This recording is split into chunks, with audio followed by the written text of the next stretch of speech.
All right, we're recording. All right. All right. My name's Theron, and Brock's with me in this group, and our brand that we chose is Lululemon. And my camera's not working, so I need to get that cleared up by the time the second project is due. So Lululemon was founded in 1998 by a man named Chip Wilson, and they are out of Vancouver, Canada. And basically, what happened was that Chip went to a yoga class and figured out that there's not a lot of options for women for at least workout apparel and that style of athletic apparel and just for in general comfort. So they basically started off as a small design studio and then transitioned into a yoga studio. So it's originally a yoga company. Their first store opened in 2000 in Vancouver, and that's a picture of the actual first store. And then they transitioned into the American market and opened their second store, technically, but first US store in Santa Monica in 2003, a year later. And as of January of last year, there's over 711 stores worldwide. So good, good exposure for their brand, but they do a lot of their marketing is online, but they do have in stores, in mostly general popular areas or outlet malls. So the reason why we picked Lululemon because we didn't want to really go the huge brand route to where, Nike or Adidas or all these. We wanted to stick with an athletic brand, but we just didn't really want to choose a brand that would get there's way too much information on. And so we kind of realized like why pick a big brand when we can go with like a smaller-ish brand. Our general question was, why is Lululemon such a popular brand amongst our generation, that generation being um, 2000s kids that are now probably working their way through college and into the working world. And I think everyone our age has something Lululemon, and it's kind of the brand itself has just skyrocketed for especially the younger generation of not even just athletic wear, but just everyday wear.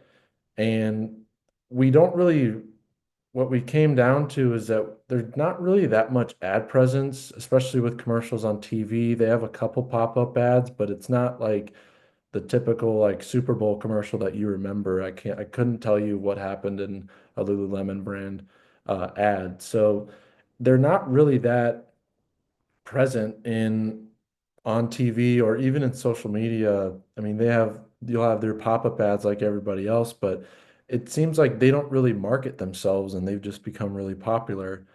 So that's why we're kind of wondering what makes their brand so popular, and is it just word of mouth or is it actual they're scheming something with their marketing department of how they're actually going to advertise it.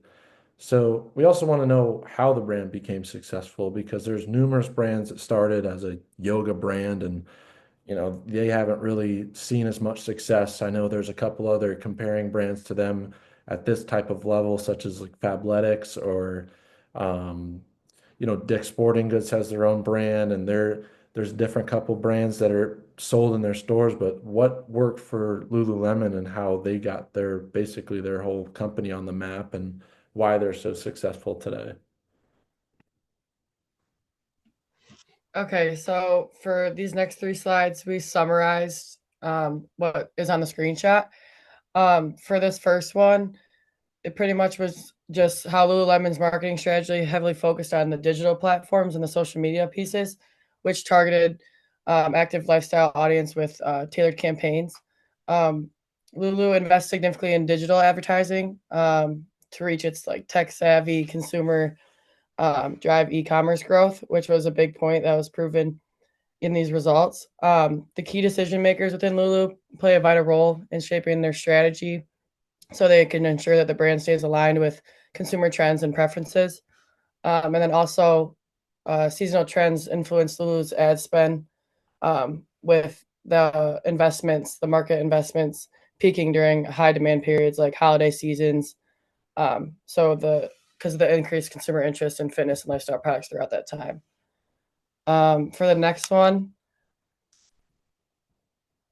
the summary for this one was seeing, I guess, impressive revenue growth. The company reached about $8 billion in revenue for 2023, and this consistent growth just shows how the company's has a very solid market position, and it has a good ability to meet rising demand um, for all the purposes of the company. Despite the economic challenges, Lulu has displayed a lot of resilience within the market. They maintained growth thanks to their loyal customer base and their marketing strategies. And then the brand's competitive edge also stems from its focus on premium products and the commitment to community engagement. So they take really big pride in their consumers and the engagement within that to contribute to its success globally. And then for the last one, the market line. Um, Lululemon is obviously a leader in premium athletic apparel. A lot of people buy it. And with a primary focus on yoga and fitness products, a lot of people look for that apparel because it's trusted. The brand places, honestly, the biggest emphasis is quality and innovation, which has helped cater the needs of the growing active lifestyle market. And this is what consumers look for most. Um, like Brock said, they're headquartered in Vancouver, Canada, but have obviously expanded global reach in North America, Europe, and Asia Pacific. Their direct to consumer model blends the physical stores and strong e-commerce platform, which allows the brand to foster direct relationships with customers, which then allows the supporting of the steady financial growth and demand that continues to rise.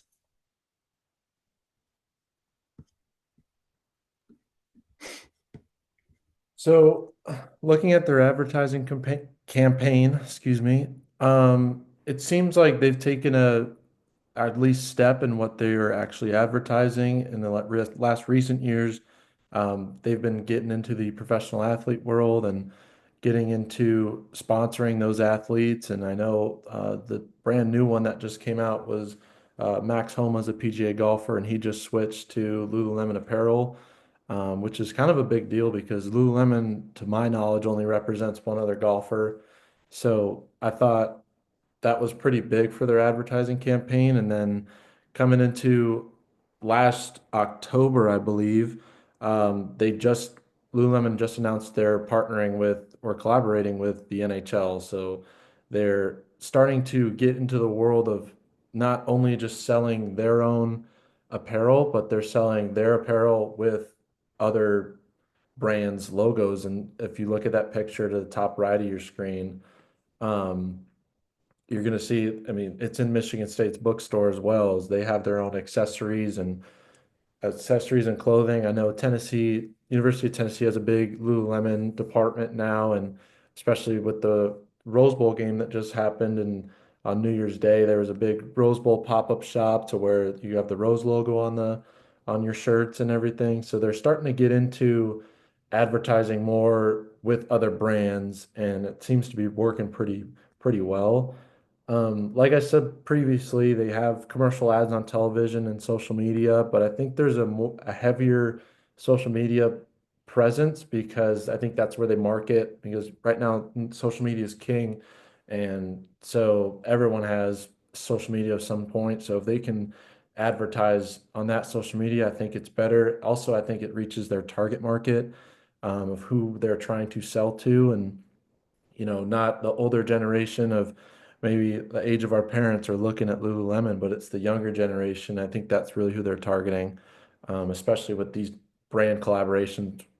And on top of that, inside universities, they're definitely looking forward to kind of moving with that in the future, it looks like. And then they also have in-store events. I know they do a lot of stuff at their local stores and their bigger stores. Like I said previously, the Rose Bowl game was pretty big because they had their own pop-up shop of, hey, we're only going to sell Rose Bowl stuff. I mean, of course you can buy other clothing and apparel, but the emphasis was we want you to purchase the Rose Bowl Lululemon collaboration shirts, shorts, and whatnot. So I think they do a good job of that. And then going into the next slide, what we decided to do for kind of developing their innovative media plan was to, I would say, set goals and target marks for what they're trying to accomplish in a calendar year. And obviously, their goals of when their company started have taken off and exploded. So I think if they just keep setting goals of, hey, we want to collaborate with these guys, maybe the MLB or the NFL, and start selling clothes there, and just kind of expanding their reach and maybe opening more stores and trying to get into areas where there's not a huge presence of Lululemon and people are still, buying Nike or Under Armour, their competition. So I think we also thought about doing extended research on what the target audience produces and where can they make the most revenue and ad exposure. And going back to social media, I think if if they invested in a larger social media presence, I think it would really take off. I know they have their own app now where you can just order from the app and website, but I think marketing themselves on, putting themselves on the new reinstated TikTok or Twitter and just putting, more emphasis on, hey, like posting, we're gonna have these drops. So on this day, we're gonna start selling this X amount of limited edition clothing, and it's only gonna be available for, 24 hours before it sells out. Stuff like that to kind of just produce more revenue for their brand. And then that also leads to getting after their real target audience of getting more stores in places where there's a younger population and age, such as different new developing cities and stuff like that. So I think that would suit them pretty well. And obviously, you kind of want to stick with what worked. If ain't broke, don't fix it. So just having the same core values that you have in your own brand when you started, and that ambition of I want to be, they want to be this big company. Well, keep striving to be the big company because you're after, a bigger company, and I would assume that's close to Nike, as opposed to athletic apparel. There's probably the best three are Nike, Under Armour, and Adidas. So I think obviously their ambitions to be, one of the top dogs with them. So just keeping that same ambition, but keeping your core values to what you believe in and doing what you think is right, and not trying to switch and be a company that you aren't. That's kind of all we got. These are our references, and it's been it was a little fun doing a little research and learning new things about different types of stuff. But we'll be back in a week for project two. Um, yeah, that's pretty much it. Theron, do you have anything? No, that's all. All right, we appreciate you listening. We will see you in a week.